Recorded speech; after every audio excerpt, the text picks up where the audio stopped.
રાજધાનીમાં 76મા ગણતંત્ર દિવસની ગણતરીની તડામાર તૈયારીઓ. દિલ્હીમાં કડકડતી ઠંડી વચ્ચે સેનાના જવાનોનું પરેડ રિહર્સલ.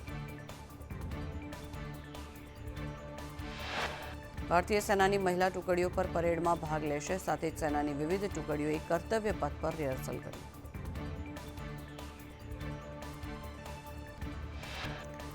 રાજ્યમાં વેસ્ટર્ન ડિસ્ટર્બન્સ સર્જાતા તાપમાન ઉંચકાયું. નલિયામાં સૌથી ઓછું 10.5 ડિગ્રી તાપમાન, જ્યારે કંડલામાં 13.5 ડિગ્રી અને ભુજમાં 13.6 ડિગ્રી તાપમાન.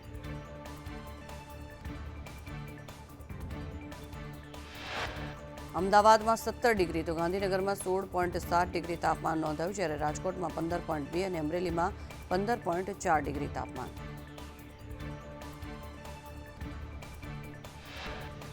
રોલો પાડવા રસ્તા પર ધ્વનિ પ્રદૂષણ ફેલાવતું બુલેટ લઈને નીકળતા શખ્સોની હવે ખેર નથી. વડોદરા પોલીસે 4 બુલેટ ચાલકોને ઝડપ્યા.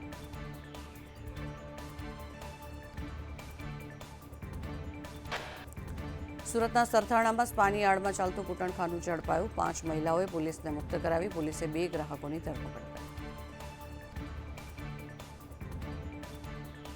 પંચમહાલમાં પોલીસ અને પ્લાસ્ટિકના વેપારીઓ વચ્ચે માથાકૂટ. તપાસ માટે ગયેલ પોલીસ સાથે વેપારીઓના રકઝક. કંપનીના માલિકો અને પોલીસ વચ્ચે ધક્કામુક્કી.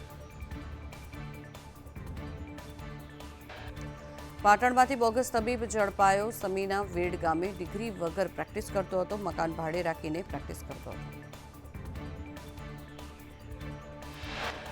સુરતના વરાછામાં સ્ટુડિયોમાં ચોરી થઈ. ચોર લોખંડની ગ્રીલ તોડીને સ્ટુડિયોમાં પ્રવેશ્યા. કેમેરા અને લેન્સ સહિત લાખો રૂપિયાની કરી ચોરી. સુરતમાં સોસાયટીની જગ્યાને લઈને આપ નેતા યોગેશ જાદવાણી સામે પોલીસ ફરિયાદ. વિવાદ વચ્ચે પૂર્વ મંત્રી વિનુ મોરડિયાનું નિવેદન. કહ્યું, મારા કયા મુજબ સોસાયટીવાળાએ ફરિયાદ નથી કરી.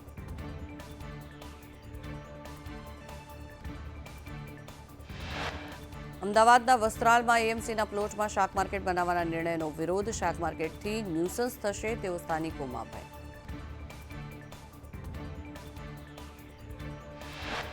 અમદાવાદમાં ફાયર અધિકારીઓને લઈને હાઈકોર્ટનો મોટો ચુકાદો. તમામનો સસ્પેન્ડ ઓર્ડર રદ કરવા માટે હાઈકોર્ટનો હુકમ. ડીએફઓ ઓમ જાડેજા અને કેઝાદ દસ્તુરનું સસ્પેન્શન રદ કરાયું.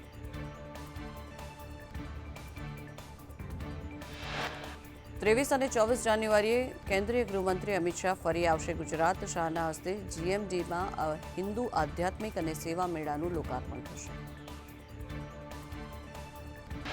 ખ્યાતિકાંડમાં કાર્તિક પટેલની ધરપકડ બાદ તપાસ તેજ. કાર્તિક પટેલને સાથે રાખીને હોસ્પિટલમાં ક્રાઇમ બ્રાન્ચની તપાસ કરાઈ.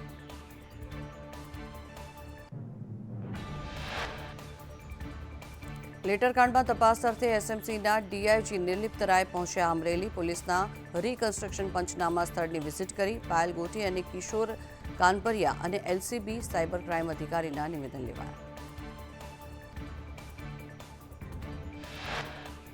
સુરતની બિરસા મુંડા યુનિવર્સિટીમાં ભરતીમાં અનામત નહીં રહેતા કોંગ્રેસનો વિરોધ. કોંગ્રેસ પ્રવક્તા મનીષ દોશીએ કહ્યું કે ભરતીમાં એસટી, એસસી, ઓબીસીને અન્યાય.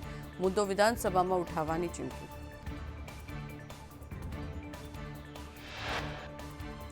કોંગ્રેસ પક્ષના નેતા અમિત ચાવડાની દાહોદમાં મનરેગા યોજનામાં ભ્રષ્ટાચારની ફરિયાદ. કહ્યું, ભાજપ શાસનમાં ભ્રષ્ટાચાર એ શિષ્ટાચાર બન્યો છે.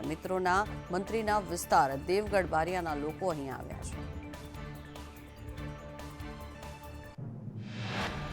સ્થાનિક ચૂંટણી અંગે અમિત ચાવડાએ કહ્યું કે સરકાર 2 વર્ષથી ચૂંટણીઓ નથી કરાવતી. ત્રીજા ભાગના ગુજરાતમાં માનીતા વહીવટદારોનું જ શાસન છે. ઝવેરી રિપોર્ટ મુજબ યુનિટ દીઠ રિઝર્વેશન આપવાનું છે.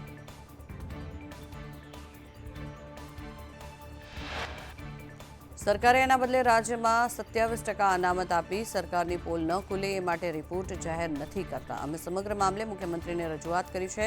રિપોર્ટ જાહેર કરવા આશ્વાસન આપવામાં આવ્યું. કોંગ્રેસ નેતા અમિત ચાવડાએ જંત્રી અંગે નિવેદન આપતા કહ્યું કે મોંઘવારી કે વિકાસ દર જોયા વગર જંત્રી વધારી છે.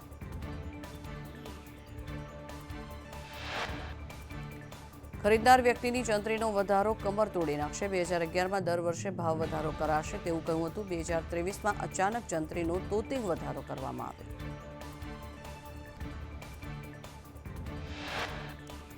પાણી પુરવઠા વિભાગની મંત્રી કુંવરજી બાવળિયાની ઓચિંતી મુલાકાત. ગાંધીનગર બ્લોક 7માં કચેરીની મુલાકાત લીધી. સ્વચ્છતા અને સમય પાલન માટે સૂચના.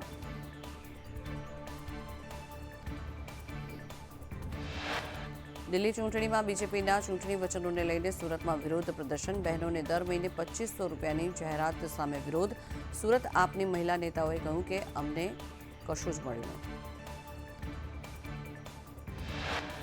મહિલાઓએ કહ્યું જ્યાં ચૂંટણી ત્યાં ગોળ. ગુજરાતને માત્ર ખોળ જ ખોળ કેમ? ભાજપ જેને રેવડી કહેતું હતું તેની દુકાન કેમ ખોલી? ગુજરાતમાં પણ યોજના લાગુ કરવા મહિલાઓની માંગ. વડોદરામાં મોડર્ન પેટ્રોફિલ્સ કંપની સામે ફરિયાદ કરવાની માંગ ઉઠી છે. ડિરેક્ટર કમલ હરિસિંહ રાકા સામે ફરિયાદની માંગ. 2012માં કર્મીઓને ગેરકાયદેસર કાઢી મુકાયાની ફરિયાદ. 100 કર્મચારીઓની કંપની સામે છેતરપિંડીના આક્ષેપ. 600 કરોડની મશીનરી ચોરીનો ડિરેક્ટર પર આક્ષેપ. ગેરવહીવટ અને ઉચાપતની ફરિયાદ કરી સીબીઆઈ તપાસની માંગ કરાઈ.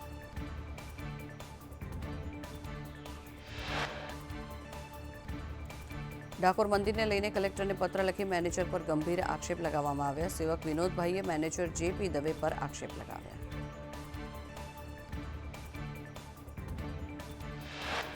નિવૃત્ત મામલતદાર ટેમ્પલ કમિટીના મેનેજર છે. મામલતદારના કાર્યકાળમાં ભ્રષ્ટાચારનો ઉલ્લેખ. સેવકે અમરણાંત ઉપવાસની ચીમકી ઉચ્ચારી.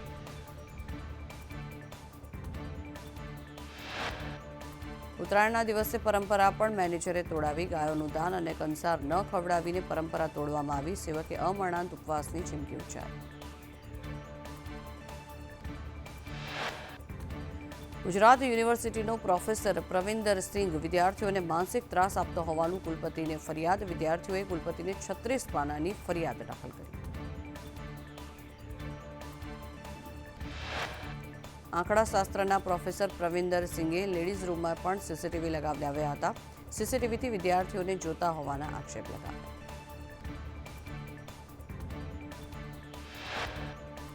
પરવિન્દર સર્વિસ ટેક્સ લેતો હોવાનું પણ પત્રમાં ઉલ્લેખ કરવામાં આવ્યો છે. વિવિધ સેવાઓના ચાર્જ લેતો હોવાનો પત્રમાં ઉલ્લેખ. ખોટી હાજરી પૂરવાના 1500 રૂપિયા લેવાના પણ આક્ષેપ કરાયા છે. સહી સિક્કાના 500 રૂપિયા ચાર્જ લેતા હોવાના પણ કરાયા આક્ષેપ.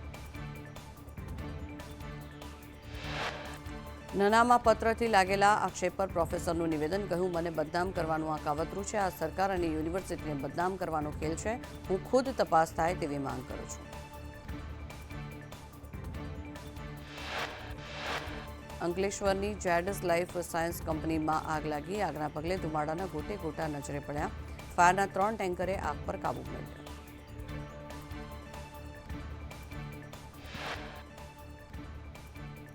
ભૂપેન્દ્ર ઝાલા મુદ્દે સીઆઈડીએ કહ્યું કે આ કેસમાં મોટા માથાઓની પૂછપરછ બાકી છે. ઝાલાને જામીન અપાશે તો કેસમાં નુકસાન થશે. હજારો કરોડોના કૌભાંડીઓને જેલમુક્ત ન કરી શકાય. આરોપી પાસે ડિપોઝિટ ઉઘરાવવાનું લાયસન્સ નથી. એજન્ટોની અયાશીઓની પણ તપાસ ચાલી રહી છે. કરોડોની મિલકત ખરીદી અને ક્રિપ્ટોમાં પણ રોકાણ કર્યું. 49 રોકાણકારોની મૂડી પરત મળી નથી. કૌભાંડીએ કરી છે રેગ્યુલર જમીન માટેની અરજી. ફેબ્રુઆરીમાં મળી શકે છે ગુજરાતને નવા બીજેપી પ્રદેશ પ્રમુખ. દિલ્હી ચૂંટણીના કારણે થઈને સંગઠન પર્વમાં વિલંબ. શહેર અને જિલ્લા પ્રમુખોના નામમાં પણ વિલંબ. સુરતમાં ભાજપનો આંતરિક જૂથવાદ સામે આવ્યો. ભાજપના એક ચેરમેન બીજા ચેરમેનથી નારાજ થયા. સ્ટેન્ડિંગ અને ટ્રાન્સપોર્ટ કમિટી ચેરમેન સામસામે. મરાઠાએ કહ્યું કે શિવ મહાપુરાણ કથાના બેનરો ઉતારી લેતા વિવાદ સર્જાયો છે. 100 બેનર વિનામૂલ્યે લગાવવાની વાત હતી. ઠરાવ મનપાની સ્ટેન્ડિંગ સમિતિએ નિર્ણય કર્યો હતો. 3 થી 4 દિવસમાં જાહેર થઈ શકે છે સ્થાનિક સ્વરાજ્યની ચૂંટણી. તૈયારીઓને આખરી ઓપ અપાઈ રહ્યો છે. ગ્રામ પંચાયતની ચૂંટણી જાહેર નહીં થાય. 27 જાન્યુઆરી સુધી સંવેદનશીલ મથકોની યાદી તૈયાર કરવામાં આવશે. ફેબ્રુઆરીના બીજા અઠવાડિયામાં મતદાનની શક્યતા.